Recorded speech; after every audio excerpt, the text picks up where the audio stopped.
This halacha that you shouldn't eat before Kriyat Megillah is clearly stated in the Shulchan Aruch, Tafresh Sadi Bet, Dalid, in the Hagah of the Ramah. The Ramah says, Aval asur le'echol kodem shenishma Kriyat Megillah, afilu hata'anit kasher alav.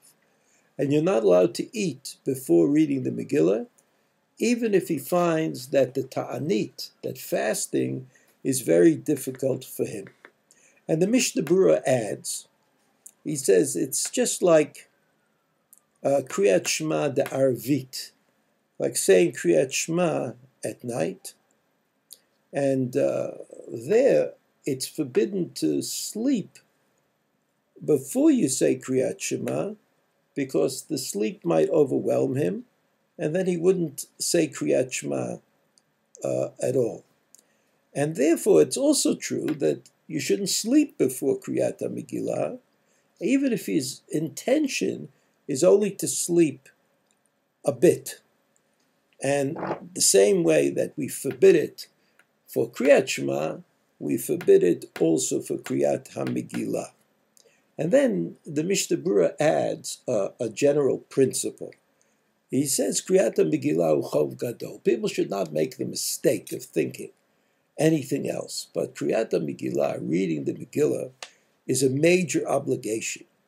Shaharei, after all, we know that the Shulchan Aruch says that all the mitzvot are pushed away in its favor.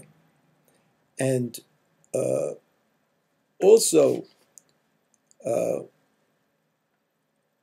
it's forbidden just in the same way. It's forbidden to start eating at night before Kriyat HaMegillah. And so I assume what the Mishnah Berurah is explaining to us is that when it's time to do a mitzvah, even if you're not going to do the mitzvah this minute, but after all, you're committed to waiting till everybody comes together in shul, and there's a certain hour on the bulletin board, and you could easily eat something, along the way. That would not be a problem. Nevertheless, you should avoid doing that, because anything you do that might lead you to fall asleep or to miss the opportunity of hearing the Megillah read with the minyan as it should be read, says anything of that nature, should clearly be avoided. And so, just as we don't sleep before Kriyat Shema, we say Kriyat Shema first, immediately upon nightfall, because we don't want to miss the opportunity to do the mitzvah. Similarly, we shouldn't do anything, even if the question is not a question of time.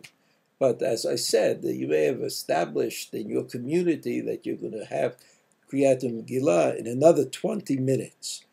And 20 minutes is certainly enough time for you to eat something. Nevertheless, you have to make sure you don't do anything that might cause you to miss out on the mitzvah, like eating or sleeping. People might say, look, I just want to sleep a few minutes before I go to hear the Megillah.